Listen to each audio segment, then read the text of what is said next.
তো আমরা এখন চলে এসেছি ঠাকুর বিসর্জনে, আমাদের কৃষ্ণনগরের জগদ্ধাত্রী ঠাকুর বিসর্জনে। তো পুরো ভিডিওটা তোমাদের সাথে শেয়ার করবো। এখন কোন কোন ঠাকুর যাচ্ছে, আর এখন বাজে টাইম হলো 8:30 মতো। এখনো বুড়িমা ছোট মার বিসর্জন বাকি আছে। তো দেখতে থাকবো পুরো ভিডিওটা। আর এখন আসছিল বাঘাডাঙ্গা বারোয়ারি, অর্থাৎ আমাদের বাঘামা। আর আমরা কৃষ্ণনগরবাসীরা প্রত্যেক বছর এই ভাসানের 2 দিনের জন্য অপেক্ষা করে থাকি। সারা বছর ধরে দেখতেই পাচ্ছ কত লোক।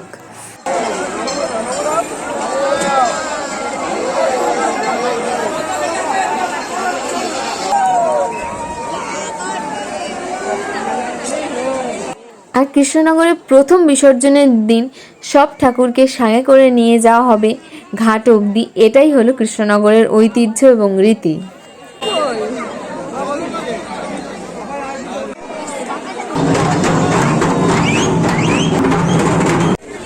আর যেহেতু ভোর 5টায় আমরা এসেছি, মানে ঘুম থেকে উঠেই কোনো রকমের ড্রেসটা পরেই চলে এসেছি, তো খিদেও খুব পেয়ে গেছিলো।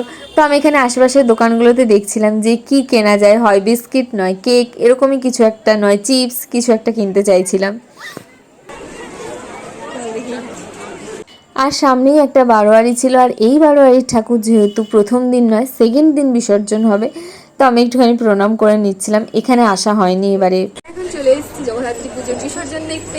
আর মোটামুটি এখন 8:30 মতো বাজে। তো বুড়িমা ছোট মার এখনো ভাসান বাকি আছে। আর আমরা মোটামুটি 5টায় এসেছি। তো এখনো মানে আমরা 5টার থেকে 3-4টে ঠাকুরের বিসর্জন তো দেখেই নিয়েছি। সব ভিডিওগুলো তোমাদের সাথে শেয়ার করবো। আর এখন অনেকটা টাইম বাকি আছে ঠাকুর আসতে। তো পুরো ভিডিওটা দেখে জানিয়ে কেমন লাগলো। আর এখনকার মতো টাটা।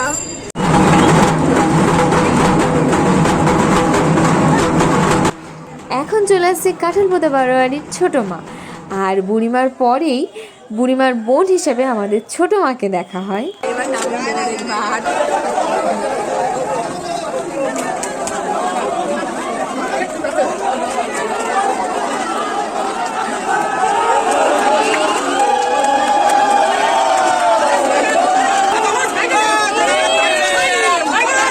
প্রত্যেকবার তো নভেম্বরের টাইমে পুজো থাকে, কিন্তু এবারে অনেক আগে পড়ে গেছে পুজো, সেজন্য গরমও ছিল খুব বেশি।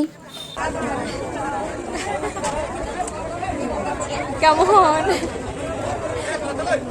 এরকম দেখা যাবো ভালো লাগছে।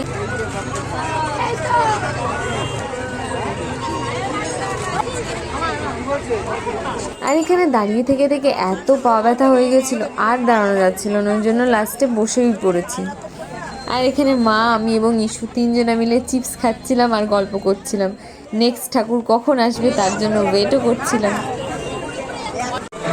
রাজা কৃষ্ণচন্দ্রের সময় থেকেই চলে আসছে একটা প্রথা, সেটা হলো সব ঠাকুরকে রাজবাড়ি ঘুরিয়ে তারপরই বিসর্জনের ঘাটে নিয়ে যাওয়া হয়। আর এই প্রথার পেছনে লুকিয়ে রয়েছে একটা কারণ। যেহেতু আগেকার দিনে রানীমারা বাইরে অতটা বেরোতে পারতেন না, তো তাদের জন্য তারা যাতে রাজবাড়ির জানলা থেকেই সব ঠাকুর দর্শন করে নিতে পারেন, তো সেই কথা মাথায় রেখেই এই প্রথা চালু করা হয়। আর এখন যে প্রতিমা আসছে সেটা হলো নগেন্দ্রনগরের যুবগোষ্ঠী। আর এইখানে যাদের বাড়ি, কি লাকি না তারা, মানে বাড়ির ছাদে বসেই সব ঠাকুর দেখে নিতে পারছে। এর থেকে ভাগ্যবান আর কি হয়। আর এরপর বেলা বাড়ার সাথে সাথে রোদ উঠে গেছিল চরম পরিমাণে।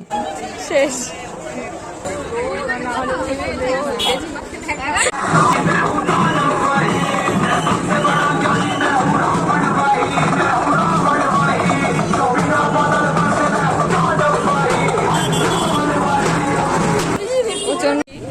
কি অবস্থা।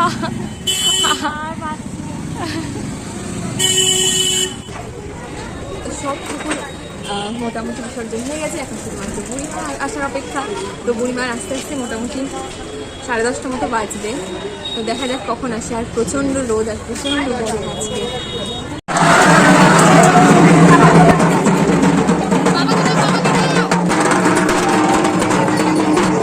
তো এবার আসছে আমাদের বুড়িমা, কৃষ্ণনগরের রাজরানী, যার জন্য এতক্ষণ ধরে অপেক্ষা করা।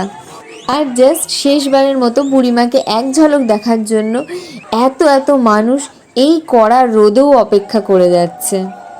আর আজকের দিনটা চলে গেলেই আবারও সেই 1 বছরের অপেক্ষা বুড়িমার জন্য।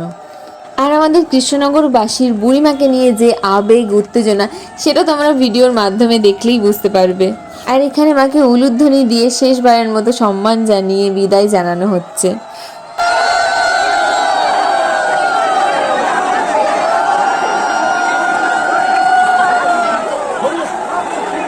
এরপর রাজবাড়ি ঘুরিয়ে প্রতিমাকে সোজা নিয়ে যাওয়া হবে বিসর্জন ঘাটে, অর্থাৎ কৃষ্ণনগর কদমতলা ঘাটে।